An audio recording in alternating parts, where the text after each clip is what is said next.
Yes guys, welcome back to another video. Welcome to the George Benson football channel for your GBFC Fulham versus Chelsea preview. Monday night at Craven Cottage. I've not spoken to you guys since we beat Brighton at home in the Carabao Cup third round thanks to a goal from Nicholas Jackson, a first Chelsea assist for Cole Palmer.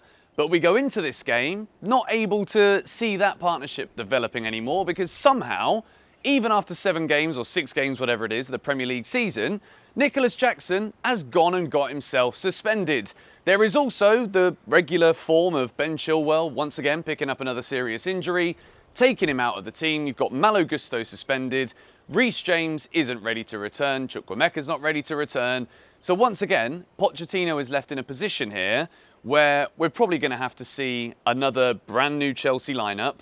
We can't build upon the final third developments that were actually much better in that game against Brighton as a fly lands on my nose. Perfect opportunity to say thank you to today's video sponsor. How would you guys like to net yourself £30 worth of free bets? That's right, our friends over at Paramatch UK, Chelsea's official betting partner, are offering £30 in free bets when you place your first £10 bet on any footballing market with odds of even or above. All you got to do is opt into the promotion when you first make your Paramatch UK account and place a footballing bet within 7 days and you'll get yourself £30 in free bets. Good luck with your bets and let's get back into the video.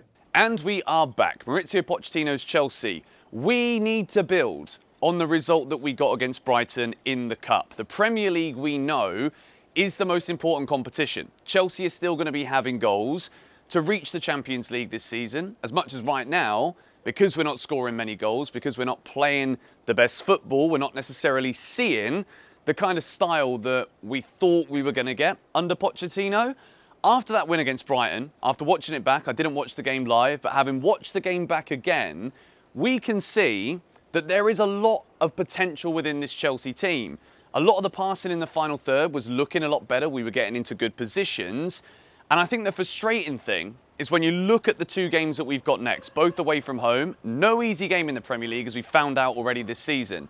We got Fulham away, we got Burnley away, and then after that there's a run of fixtures that's about 8 games long, where based on the way that we're playing at the moment, based on the fact that we have not been scoring goals, you would just wonder how many points Chelsea would pick up. And as I said in the last time I made a video earlier this week, Chelsea are in a position now where the season can absolutely capitulate. Or we take the positives of what we saw from that game against Brighton in the Cup in the week, and we build upon that, get the confidence, take the confidence from that win, and go and beat teams that we absolutely should be beating. With Fulham this season, there's been 2 different sides of Fulham. One week, they look a bit toothless, the goals disappeared when Mitrovic left, and then they gave games like Arsenal, where they show their resilience, they come back, they've got players that can still change games, score goals. So we're not really sure what we're going to get with Fulham. Last season we went there, we all remember how that one went. Joao Felix got sent off on his Chelsea debut, and that was the catalyst for what was quite frankly regarded as one of the most average loan spells of any player ever. Now what I've gone with today is a 4-3-3 formation. Pochettino's going to be forced to change things here because of the amount of players unavailable. Ben Chilwell's got a hamstring injury. Apparently it's bad. Probably means he's going to be out for a few months, as we see every single season with Ben Chilwell. Malo Gusto suspended, even though it was debatable last weekend. Reece James isn't ready. Chukwuemeka isn't ready. So without any further ado, we're going to put together a Chelsea lineup here, and let me know your thoughts, as always, in the comments down below. We begin with the goalkeeper, Robert Sanchez. Sanchez is starting to impress me.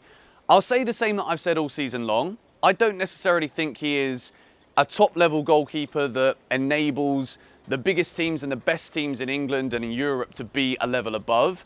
But Sanchez is starting to impress me. We saw it in the game against Villa, where if it wasn't for some of the blinding saves that he made, Chelsea could have easily been beaten 4 or 5-0. He made some good saves against Brighton as well in the week. So, for that, I'm starting to gain a bit of confidence in him. We move into a back 4.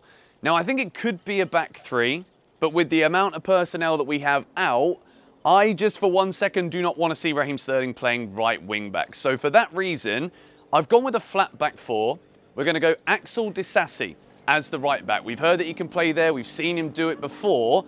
when he was at Monaco, and he likes to get forward. So maybe there can still be an attacking outlet from him on the right-hand side.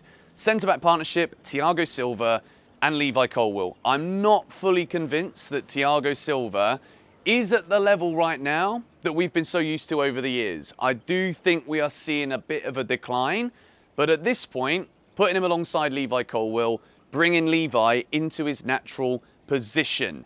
Chelsea, in a game like this one where there are still so many holes in the team, we need players playing in the right places. Yes, there's no Gusto, there's no James, so we're sticking a centre-back into right-back, but he's competent with that. And we move to the left-back, Ian Maatsen. Now, when you watch that game against Brighton in the week in the Carabao Cup, Ian Maatsen once more showed just how brilliant he can be in the final third for Chelsea. Mark Cucurella also, haven't spoken about the Brighton game, so I have to reference this. Cucurella, playing at right-back, was actually very good. So maybe Pochettino brings the faith that he showed in Cucurella in that second half. He was excellent against Brighton, sticks Cucurella right back, but that means Ian Maatsen absolutely starts in the left-back position for Chelsea. I look at this back line and I see Maatsen there and I look at what he does and how he's so good technically, spatial awareness and those little touches and passes in the final third. Give him the license to get forward. Let that be the side of the field that we push down again. Moving in to a midfield three of Enzo, Gallagher and Moises Caicedo. Still no definitive return for Romeo Lavia. Ugo Chukwu has been pretty good. I think he was good against Bournemouth a couple of weeks ago, but with this midfield three, there's runners in there. There are players in there that can obviously break things up. I think Caicedo is slowly starting to show the player that Chelsea thought they bought. He was putting in the big tackles in the last couple of games, looking good and composed on the ball, and we just need to see that relationship between him, Enzo, all of the other players around him. We need to keep on seeing it. And I think in this game, with all the injuries that we've got, the new injuries, just when are we ever going to have a fully fit squad? It's so bloody frustrating, but that's the midfield three that we're going to go with. Moving in to a front three that sees Raheem Sterling on the right, Mudryk on the left, and Cole Palmer playing as a centre forward.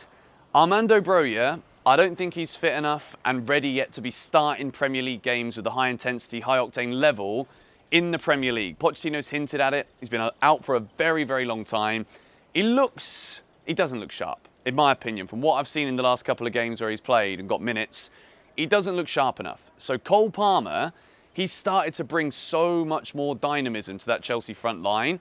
The pass that he made to Nicholas Jackson was very good, and he is probably, on paper, when you look at a Chelsea team that can't score goals, have been struggling to finish.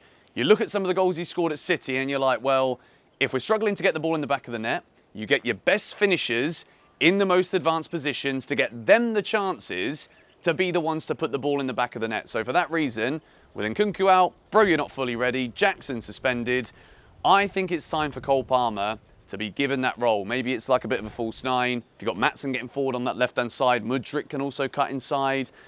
I am not confident. I'm not going to lie. I can't just fake the confidence right now. I know I've been away from videos for a while. It's not just because Chelsea are losing, as I said to you guys the other day.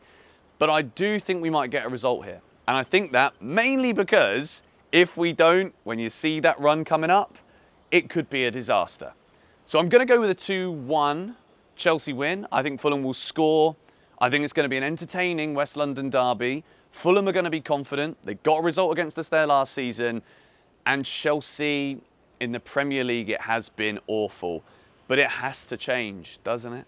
Surely we've got to get this win. Let me know your thoughts in the comments down below. I'll see you for 6 things we learn after the game. I'm going to try and get it out. I've been very, very busy with loads of things recently. So I'm going to try my best to get 6 things we learn out. I know that you guys have been frustrated with my lack of uploads, but I'm not going to say we're back.